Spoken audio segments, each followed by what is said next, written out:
pengurusi Masjid Al-Marbawi Lubuk Merbau, Kuala Kangsar ini, Tuan Haji Osmarani bin Yang Ramli, yang saya hormati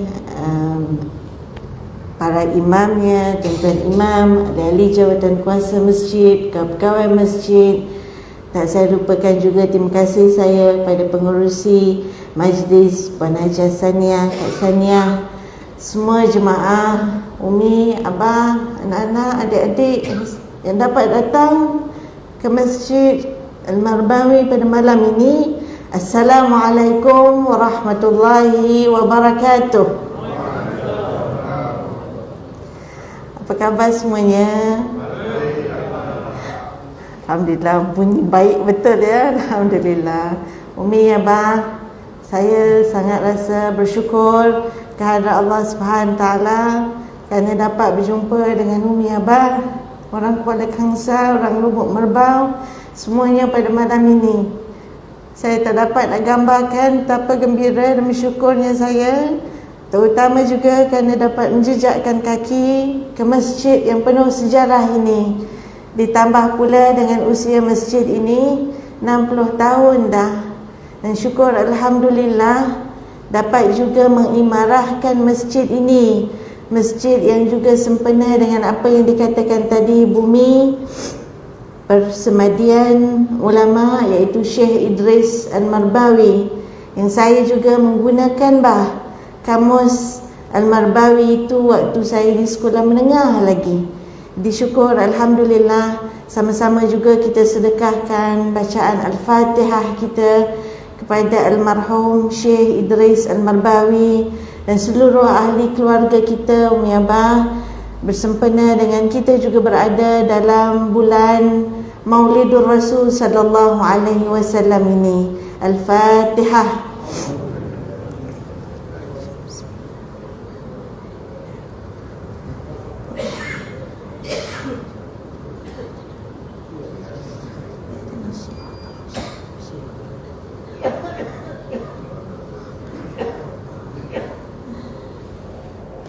Kita berdoa mudah-mudahan segala kebaikan-kebaikan yang Umi Abah lakukan pada hari ini, pada bila-bila masa pun, mudah-mudahan diterima oleh Allah Subhanahu Taala sebagai jariah kita, dan jariah juga yang kita sedekahkan kepada mak abah kita yang telah tiada. Mudah-mudahan tuan-tuan dan puan-puan, seperti yang Umi Abah sebut tadi, yang telah kita berselawat tadi. Saya bila habis saja solat tadi, Tuan Imam menyebutkan selawat seperti zaman saya sekolah dulu, Mi. Tak semua masjid ada baca begitu, Mi. Dengan nadanya begitu. Allahumma salli. Kan selawat yang begitu, Mi. Nak bersalam antara satu sama lain tu, mulakan dengan begitu. Tak semua tempat ada, Mi. Jadi itu mengimbau zaman-zaman dahulu, Alhamdulillah. Dan kemudian dimulakan juga dengan selawat kepada baginda Rasul sallallahu alaihi wasallam. Umi Abah yang dihormati sekalian, jadikan selawat di luar daripada waktu salat. Selain daripada kita dalam salat, bahkan kita salat, kita baca selawat. Tahiyat awal baca selawat, tahiyat akhir baca selawat. Di luar daripada selawat, di luar daripada salat pun, Umi Abah, kita bacalah selawat, sebutlah selawat kepada baginda Rasul sallallahu alaihi wasallam. Sambil-sambil masak ya, Mi, kosek-kosek beras tu, sambil-sambil jeruk pokok ya, Bah, sambil-sambil buat apa-apa ya, Bah, duduk sandar-sandar ni, Bah, ya. Teruskan kita berselawat kepada baginda Rasul sallallahu alaihi wasallam. Kerana Nabi sallallahu alaihi wasallam itulah yang menyebabkan kita sampai ke masjid ni, Bah. Yang menyebabkan terbenanya masjid ni, Bah. Yang zaman Nabi mula-mula sekali berhijrah, tak buat benda lain, dia buat dulu masjid.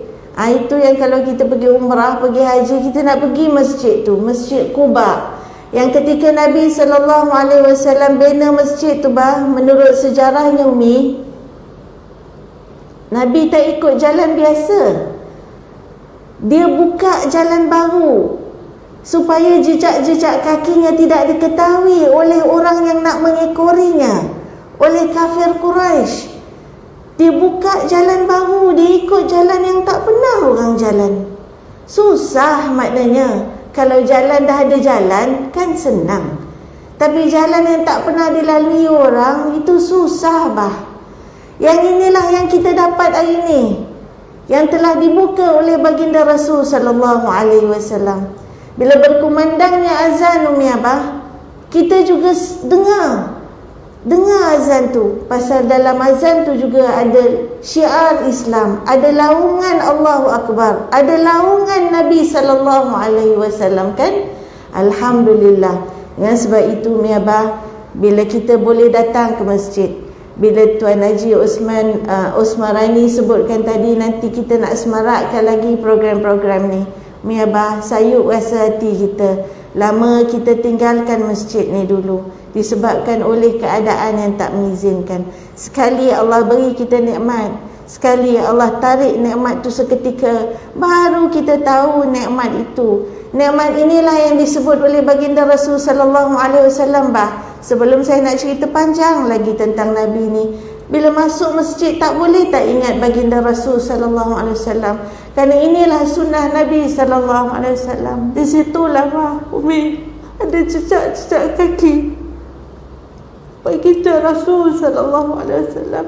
Kalau Umi datang ke masjid, Abah datang ke masjid, Abah dialah dalam hati, ya Allah, apa yang Nabi buat dulu aku nak buat, ya Allah. Dapat aku buat, kau terimalah amalan dia, ya Allah. Niatlah Abah dalam hati, kekalkanlah ya Allah, sejahterakanlah kita sehingga kita boleh datang ke masjid. Kita tak salahkan peraturan, maknanya kita perlu ikut peraturan. Tapi bila dah balik-balik boleh datang ke masjid, niatlah.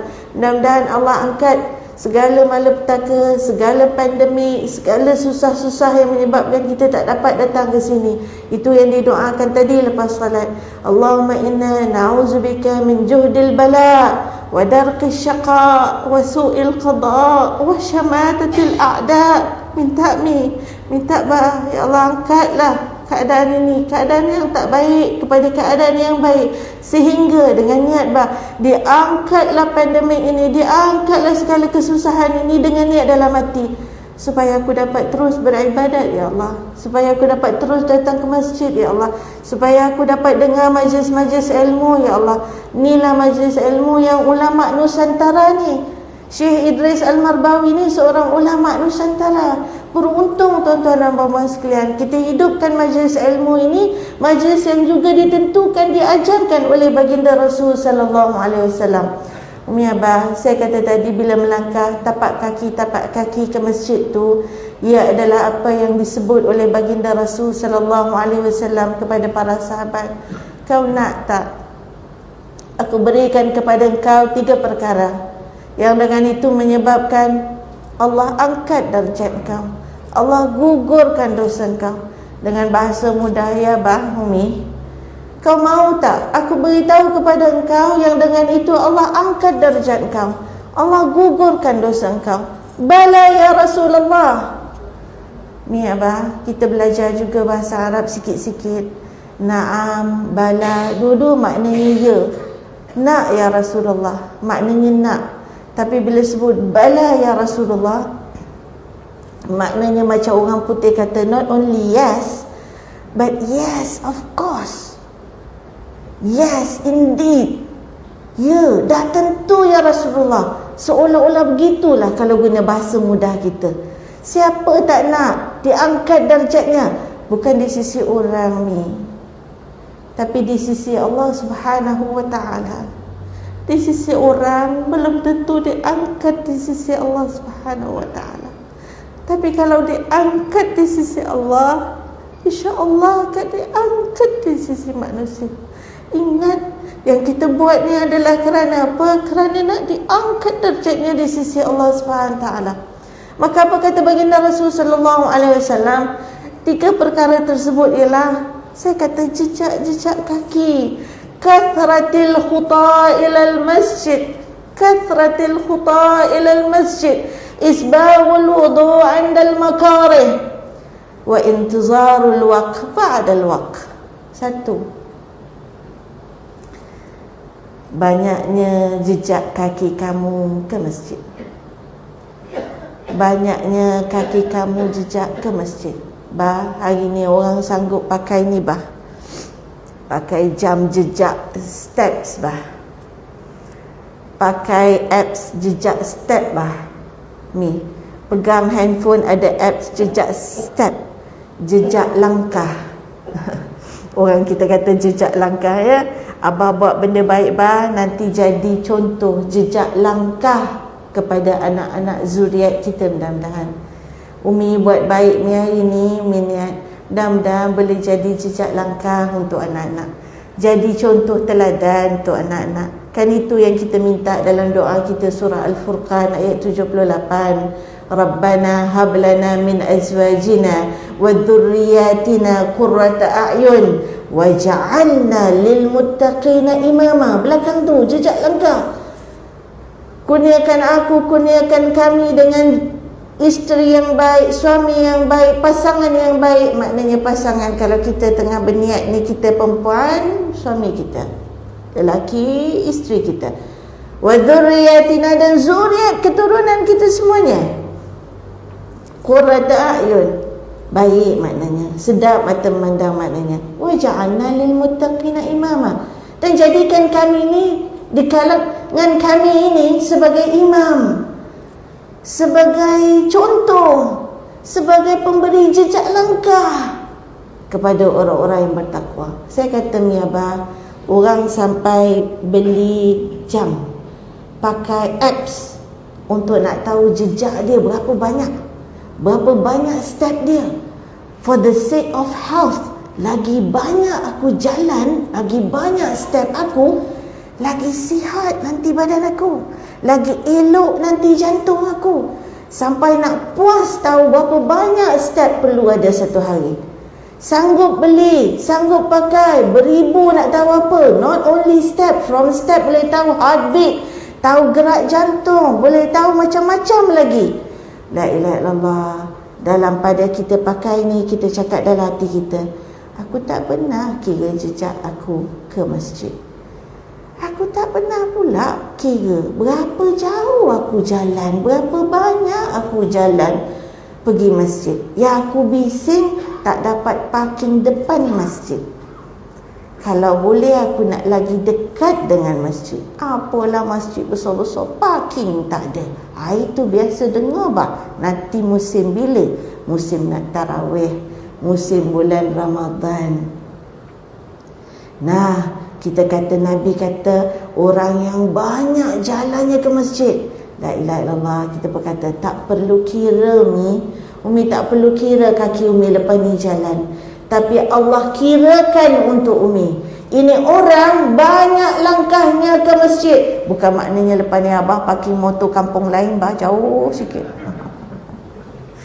Aku nak banyak langkah ke masjid, motor aku tak nak letak kat sini, aku tak nak naik kereta dah, aku nak jalan kaki daripada kampung mana datang ke sini, supaya banyak langkah aku ke masjid. Silakan tapi nanti abah sampai sini imam dah Assalamualaikum warahmatullahi, imam pun dah habis dah tak dapat berjamaah Bukanlah maksudnya begitu.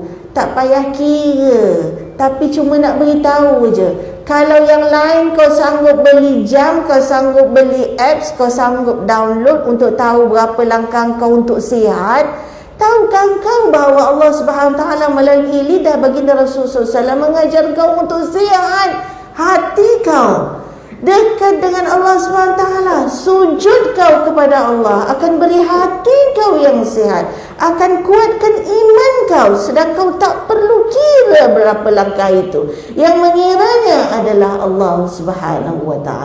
Tapi kita belajar, nanti kalau aku parking jauh sedikit, jangan berkira. Jangan berkira, boleh kaki aku kuat, kalau pergi pasar malam aku boleh kuat dari ujung sana sampai ujung sana, dari sana sampai sini nak makan laksa lubuk, jauh pun tak apa. Tapi kalau pergi masjid aku mengungut, tak adalah. Mudah-mudahan lepas daripada ini, kerana baginda Rasul sallallahu alaihi wasallam dah menyebut 3 orang yang nanti diangkat darjahnya, digugur dosanya, sering dia ke masjid, maknanya banyak langkah dia ke masjid, maknanya selalu dia ke masjid. Sebab itulah hati saya riba kerana lama tak dapat masuk masjid. Dan syukur bah, kita sambil-sambil duduk ni bah, sebut apa bah? Sebut apa Umi? Alhamdulillah. Dalam hati sebut banyak-banyak Alhamdulillah. Itu pun kalam yang diajar oleh baginda Rasul sallallahu alaihi wasallam. Sampai kata Sayyidatina Aisyah radhiyallahu anha, Nabi sallallahu alaihi wasallam kalau dapat apa yang dia suka, dia akan sebut Alhamdulillah bi ni'matihi, alhamdulillahilladzi bi ni'matihi tatimmu as-salihat. Abah, jangan risau ya Umi, yang risau apa panjang tu doktor, tak apa. Umi boleh baca yang pendek, baca yang pendek je. Alhamdulillah. Tak dapat, sambung belakangnya dengan maknanya. Ambil betul-betul yang disebut oleh Nabi. Makna apa Nabi sebut tu? Maknanya ialah segala puji bagi Allah dengan nikmatnya. Abah sebut bah, perkataan nikmat tu bah. Perkataan nikmat tu mahal bah. Kita tak tahu nilai nikmat sehingga nikmat itu ditarik daripada kita. Kita tak tahu nilai air sehingga tidak ada air baru kita tahu Umi. Kita tak tahu nikmat solat sehingga kita dapat solat. Kita tak tahu nikmat masjid sehingga dapat kita masuk masjid. Orang yang apabila sudah tidak boleh solat, sujud dahinya ke sejadah, baru terasa, ya Allah, kaki aku dah tak boleh dah nak lipat, ya Allah, dahi dah tak boleh nak lekat ke sejadah dah. Pada ketika tu cakap kat diri sendiri, bangun ketika kau boleh berdiri, buat ketika kau boleh berdiri. Lain perasaannya. Kita kata begitu. Air ni, masa ada air, kita buka paip besar-besar ni, nanti bila tak ada air. Saya pergi kat tempat tak ada air, dia kata, doktor kat sini kena catu, 2 hari buka air, 2 hari tak buka air. Baru ni dalam berita semua tahu kan, Selangor tak ada air, orang datang Perak nak mandi. Datang Lubuk Merbau, gurau je. Bila tak ada air doktor, dalam cawan pun kami isi semuanya. Jadilah boleh buat gosok gigi katanya. Oh, cawan pun isi bila tidak ada air. Nah, inilah kita ingat bila kita sebut Alhamdulillah ni, plus tambah lagi bah, panjangkan lagi sikit bah, umur kita pun nak meningkat. Kalau kita baca Alhamdulillah, Alhamdulillah, Alhamdulillah, boleh, tak salah. Tapi umur aku dah bertambah, biarlah panjang sikit. Sedang Nabi SAW nikmatnya tak macam kita. Masjid yang dibina tu tak ada kapet pun. Kapetnya tanah, lantai pun begitu. Makannya tak macam kita. Apalah makan baginda Rasul SAW. Tidurnya tak katil macam kita. Kenderaannya tak ada kenderaan, yang ada tunggangan. Tak rasa macam kita. Tapi bila dia nak sebut dan puji Allah, dia sebut betul-betul. Dia tambah perkataan nikmat. Kata orang putih, spell out the feeling. Dia tunjukkan dengan perkataan Alhamdulillahilladzi, segala puji bagi Allah yang bi ni'matihi, dengan nikmatnya. Abah pun terbayang dalam kepala, Alhamdulillah dapat datang masjid. Alhamdulillah anak aku balik. Dah lama dia tak balik kampung.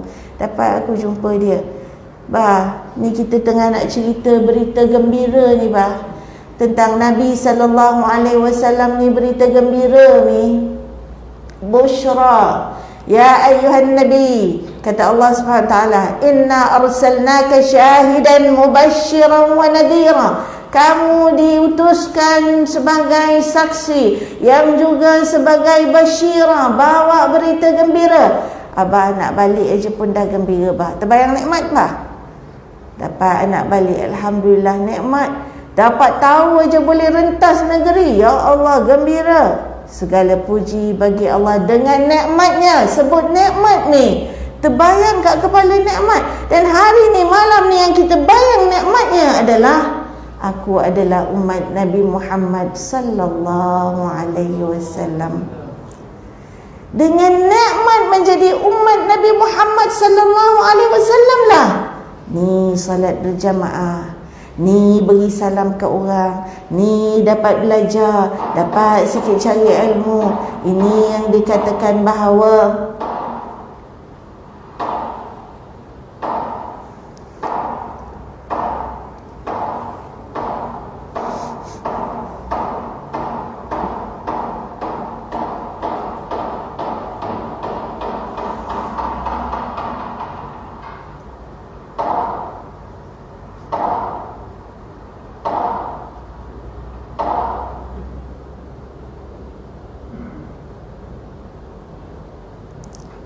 Alhamdulillah. Lama saya tak dengar bunyi kentung, tuan-tuan. Alhamdulillah. Ya Allah, Umi. Kentung ni, ya Allah, kena jagalah, kena jaga. Ini warisan ni. Ya, zaman Nabi SAW dulu belum ada azan pun, ya. Macam-macam disebut bagaimana nak panggil orang datang ke masjid. Nabi fikir macam mana nak ajak orang datang ke masjid. Masjid dibuat bukan untuk dia dan para sahabat saja. Nak ajak ramai-ramai supaya boleh berjamaah bah.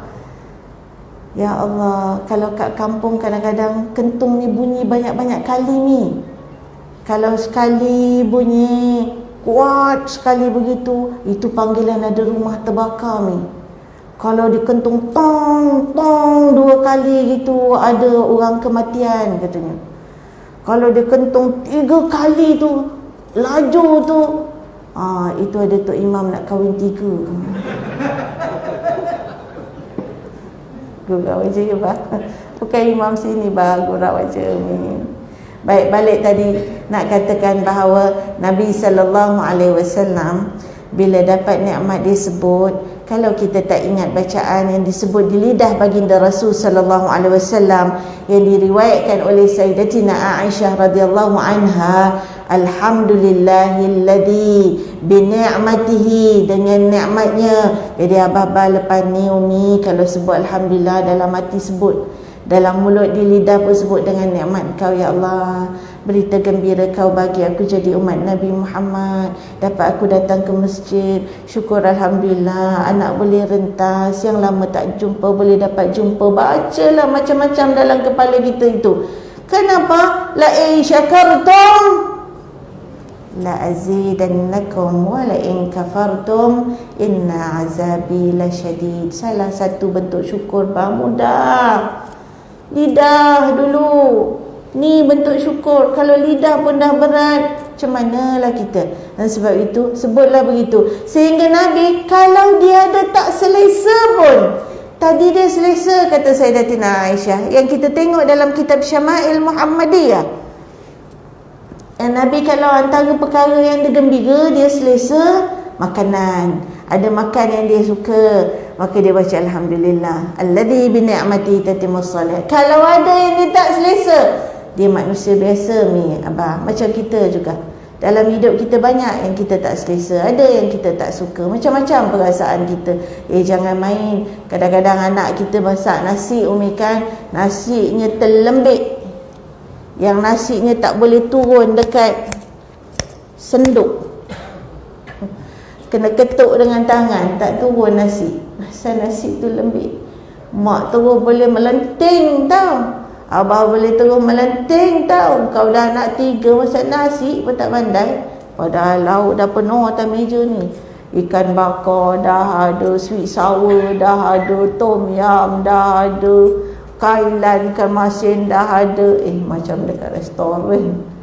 Dah lama tak jumpa mak abah datang, tiba-tiba nasi tu lembik. Mak kalau tak boleh tahan, abah kalau tak boleh tahan, terus tolak pinggan. Jangan main. Bukan orang luar rumah bau ya. Boleh tolak pinggan, boleh terus bising. Kau ni anak ada 3 melasak tak reti. Anak senyap aja tapi hilang selera makan. Nabi SAW kalau tak selesa bah Umi, dia mulakan dengan alhamdulillah. Juga alhamdulillah ala kulli halin wa astaghfirullah ala kulli zambin. Subhanallah. Kaya Allah SWT berikan kepada kita contoh teladan yang dipuji akhlaknya. Sebut juga. Sebab itu Umi abang, kalau datang makan macam tadi, ada benda kita tak nak, kita tak suka, aku datang jauh-jauh pun nak makan yang sedap, tapi dapatnya yang macam ni, sebut dulu alhamdulillah atas segala hal. Tu maknanya, ya Allah alhamdulillah atas segala hal. Ubah. Sebab itu disebut oleh baginda Rasulullah SAW, salamatul insan fi hifdzil lisan. Selamat manusia itu kalau dia boleh jaga mulut dia. Jaga mulut ni, sebut dulu Allah alhamdulillah ala kulli hal. Ya Allah, syukur atas segala hal.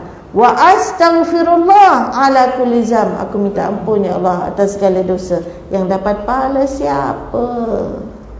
Kita. Yang gugur dosanya siapa? Yang berkata-kata itulah yang dapat gugur dosanya kerana dia mohon keampunan dari Allah Subhanahu Taala. Apa kaitan dengan nasi lembik? Tak ada kaitan dengan nasi lembik, tapi tunggu ampun dosa sebelum kita keluarkan kata-kata yang tak sedap pada telinga. Inilah indahnya diajar oleh baginda Rasulullah SAW. 3 Mei, angkat derajat, gugur dosa. 2, 1, banyak jalan ke masjid.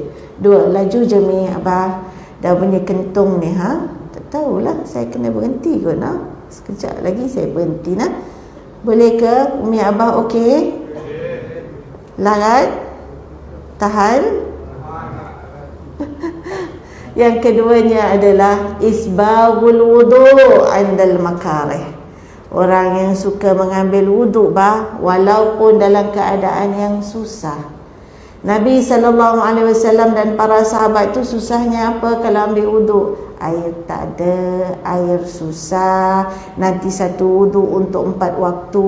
Masya Allah, sejuk sangat tu yang pakai khuf pada kaki, sapu pada khuf untuk ambil wuduk. Susah. Sebab itu Nabi angkat orang yang nak ambil wuduk ni walaupun dalam keadaan susah. Kita ada susah ada susah nak ambil wuduk. Ya Allah, syukurnya sampai basah baju kadang ambil wuduk tu sebab buka paip besar airnya banyak besar sampai basah kain kita ambil wuduk kita. Nabi SAW dalam pada susah nak ambil wuduk tu, malam sebelum tidur pun ambil wuduk. Nak gugur dosa, nak prepare jiwa dan tubuh badan menghadap Allah, bukan sekadar ketika salat, tapi di luar salat sampai nak tidur pun, kalau boleh nak tidur dengan wuduk. Nabi antara sunnahnya ambil wuduk sebelum tidur. Yang tu pada Nabi tak susah, tapi pada kita yang banyak air susah susah Padahal dekat ke jauh katil kita yang nak tidur tu dengan bilik air kita. Berapa jauh katil kita dengan bilik air kita Ada daripada saya duduk ni sampai belakang sana tak? Itu rumah apa tu? Itu dah jadi istana tu. Daripada katil tidur nak pergi ke belah air, ke ujung sana, besar betul. Allah SWT berapa langkah je daripada katil kat dalam bilik tu ada bilik air. Tapi nak bangun, nak ambil wuduk sebelum tidur, susah. Berapa paip ada dekat rumah kita? Tak pernah kira. Ini sifat baginda Rasul SAW dengan wuduk ni. Dengan wuduk kita kalau baca ni rasa malu dengan baginda Rasulullah SAW. Malu sangat. Sebab itu niatkan bulan Rabiul Awal, bulan kita ingat Nabi teladan sepanjang hayat. Manalah yang aku boleh buat, ya Allah, kuatkan hati aku untuk melaksanakannya.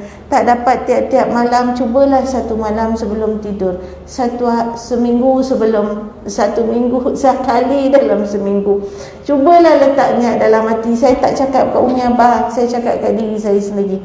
Payah sebenarnya, tapi itulah baginda Rasulullah SAW. Sebab apa? Sebab kata ulama, tidur tu mati kecil. Kalau ditakdirkan tidur tak bangun, dia sudah tidur dalam wuduk.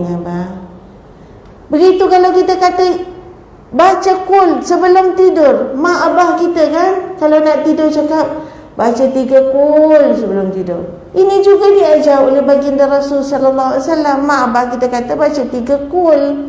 Tapi bila kita buka kitab, kita jumpa hadis yang diriwayatkan oleh Sayyidatina Aisyah radhiyallahu anha bahawa Nabi sallallahu alaihi wasallam sebelum tidurnya akan membaca muawwizat, al-muawwizat. Apa itu al-muawwizat? Apa itu muawwizat? Muawwizat adalah yang mulanya dengan a'udzubillah, a'udzubillah. Iaitulah qul a'udzu birabbil falaq, qul a'udzu birabbin nas. Minta jauh daripada segala keburukan.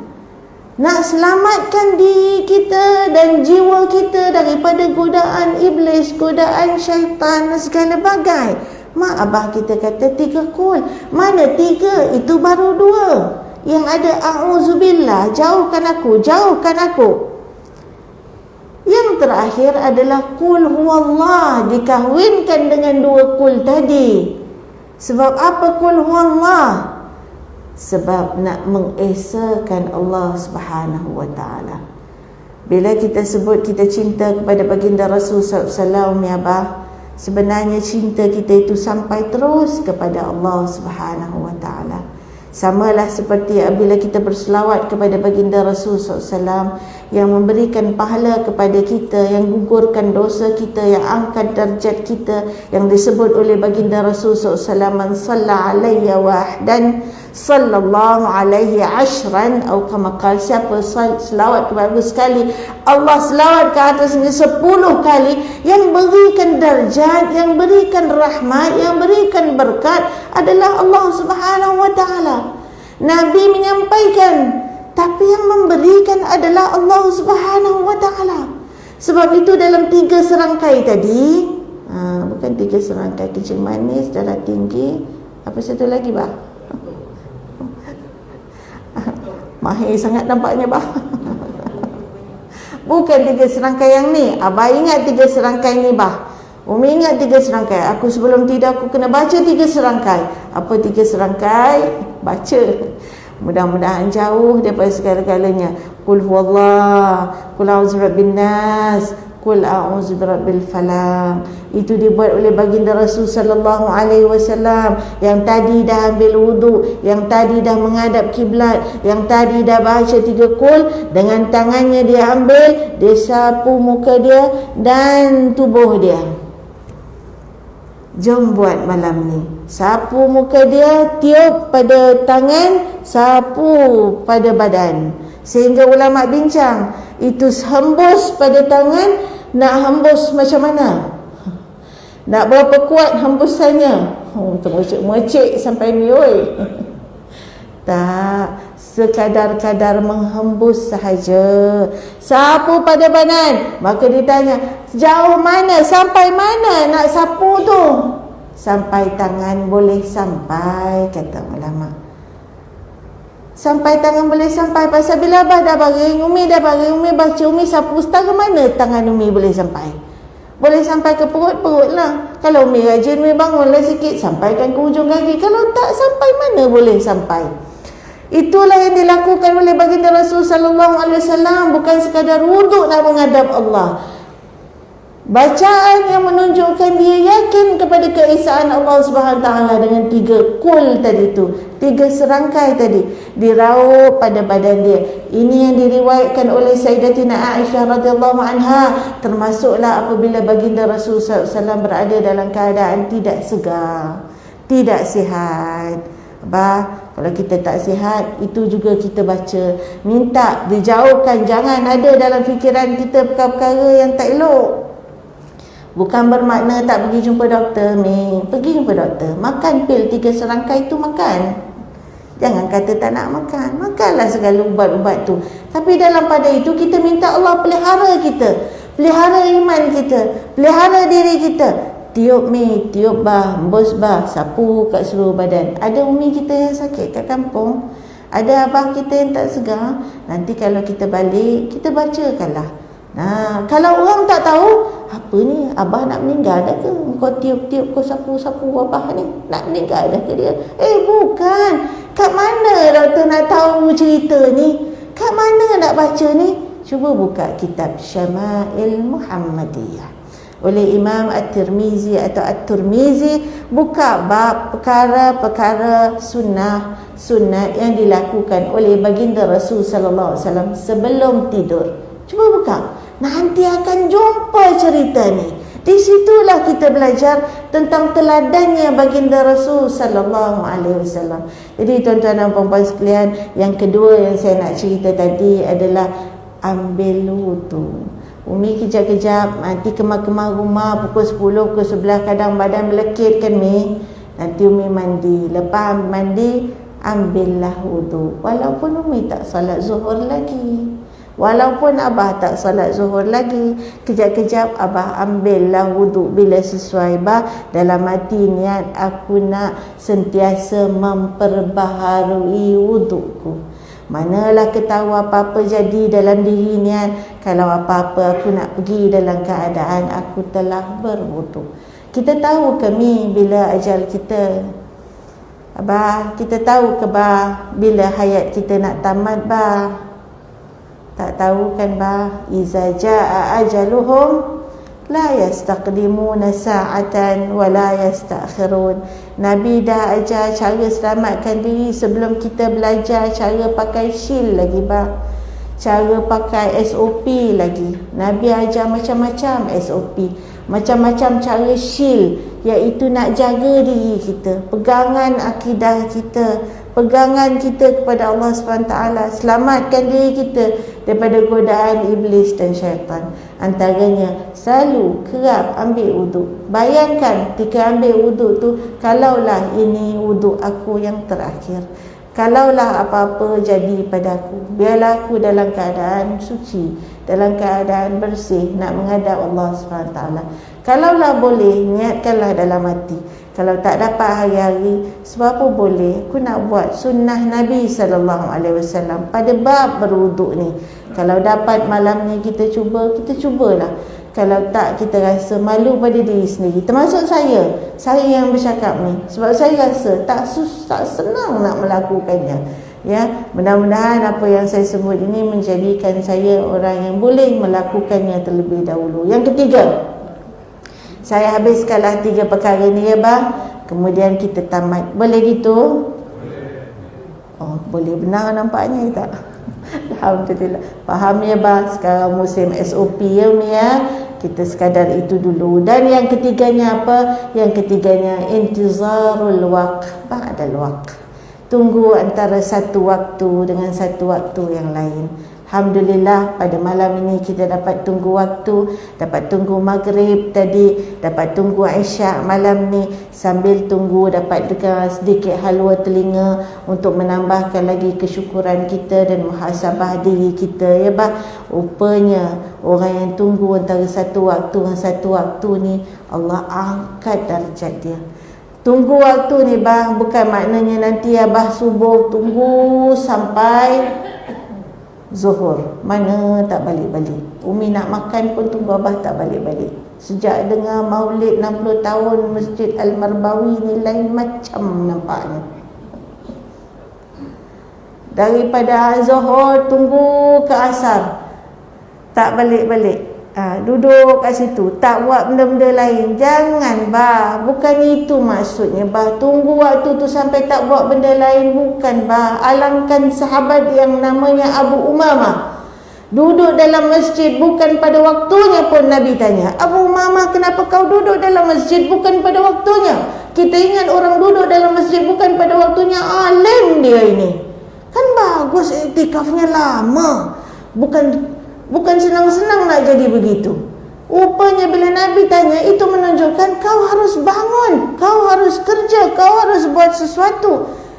Kau ada dapur yang nak berasap, kau ada rumah yang nak tengok, kau ada urusan yang nak buat. Bukan maknanya kau tunggu tu daripada pagi sampai datang waktu lain yang kau tak buat sesuatu. Nah, dari itu kita tahu soalannya Nabi SAW kepada Abu Umamah yang melihat Abu Umamah berada di masjid di luar daripada waktunya. Lalu kata Abu Umamah, ya Rasulullah, dalam bahasa mudah, aku dihimpit dengan hutang ya Rasulullah. Rupanya masjid ini tempat orang mencari damai, tuan-tuan. Tempat orang ingat Allah Subhanahu wa ta'ala di kala susah dan senangnya. Sehingga itu bila dia mengatakan dia ada hutang ya Rasulullah, Nabi SAW memberikan kepada dia. Ini yang kita kata, bahawa Nabi itu membawa berita gembira kepada kita. Pada setiap masalah itu ada penyelesaiannya. Seperti disebut likulli da'in dawa illal maut. Setiap penyakit ada ubatnya kecuali maut. Setiap masalah itu hil. Likulli mas'alah laha hil. Likulli mas'alah laha hil. Setiap masalah itu ada penyelesaiannya. Nabi tolong bagi penyelesaian. Tapi tuan-tuan, Nabi bagi penyelesaian jangka panjang. Nabi bagi penyelesaian dekat dengan orang, dekat dengan Allah. Nabi bukan kata, aku ada hutang terus bagi duit, ambil ni, selesai hutang. Nabi bagi dengan penuh hikmah kepada orang yang duduk di dalam masjid di luar daripada waktu salat kerana dia susah, dia belenggu hutang.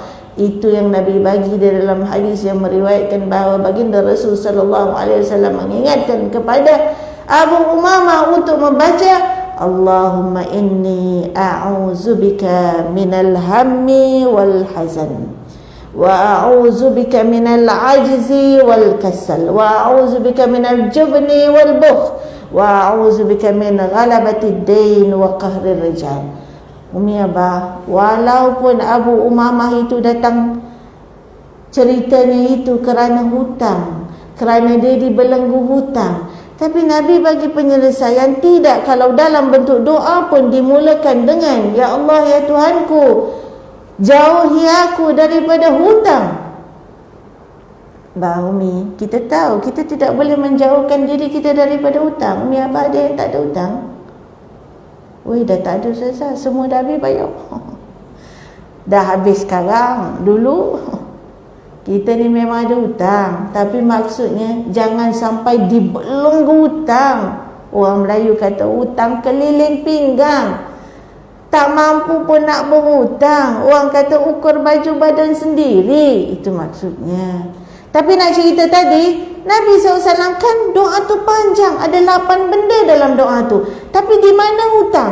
Jauhkan aku daripada hutang tu yang ketujuh bah.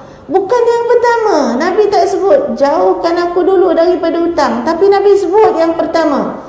Kalau kita tengok doa ini sebagai penutup, tuan-tuan dan puan-puan sekalian, indahnya ini apa yang disebut oleh baginda Rasulullah SAW ini dari lidah Rasulullah yang menjadi teladan kepada kita, yang kita pegang sebagai panduan hidup kita hari ini. Jawami' kalim, kata-katanya itu padat dengan penuh bijaksana, ringkas tapi penuh makna.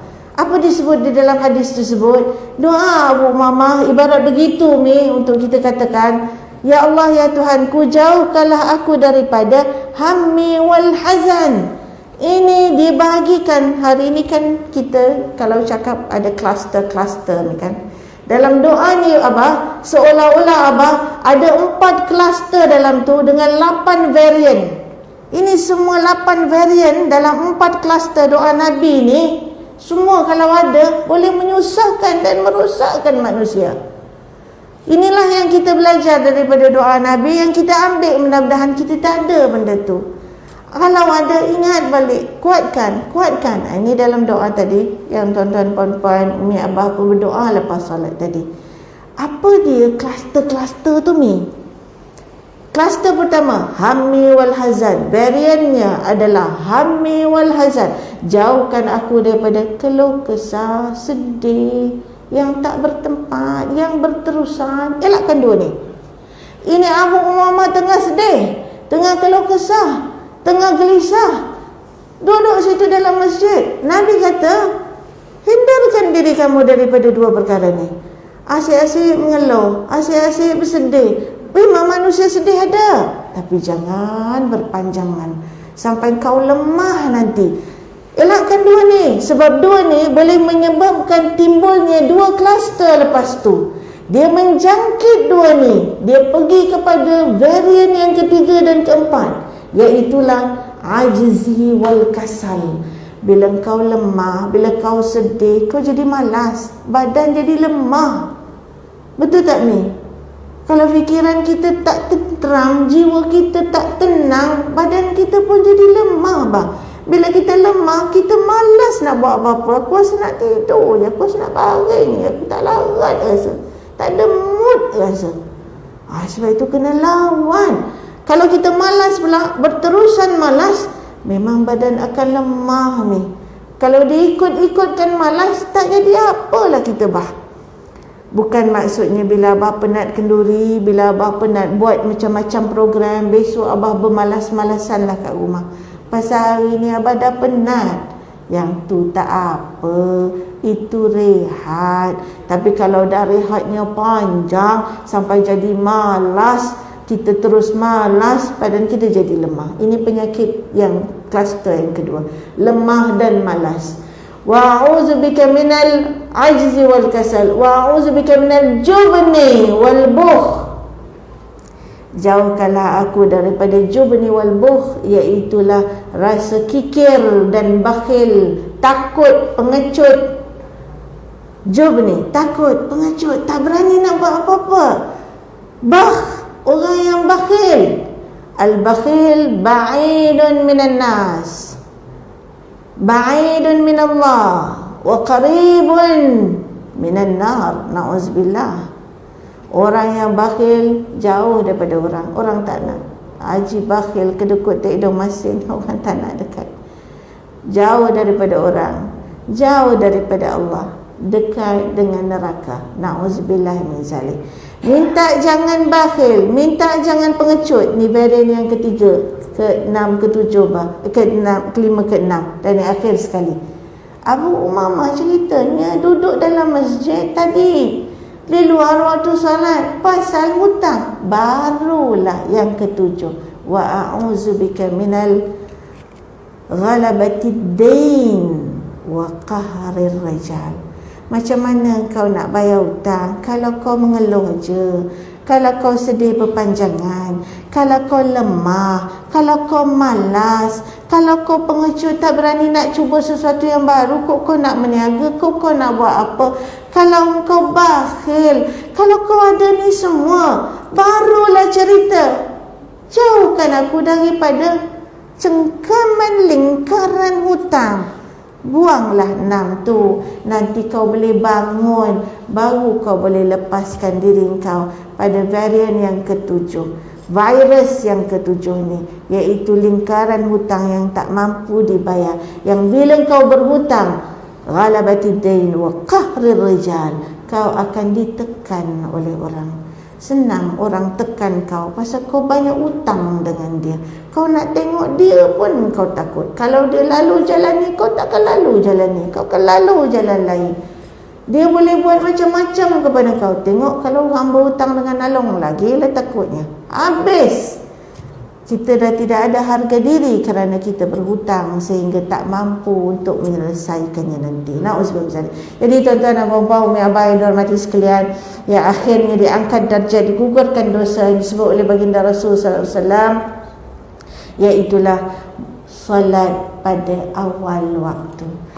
Tunggu antara satu waktu dengan satu waktu dengan maksud, bukan tunggu sampai tak buat apa-apa, tapi berusahalah untuk salat pada awal waktu. As-salatu ala waqtiha, salat pada awal waktu. Jadi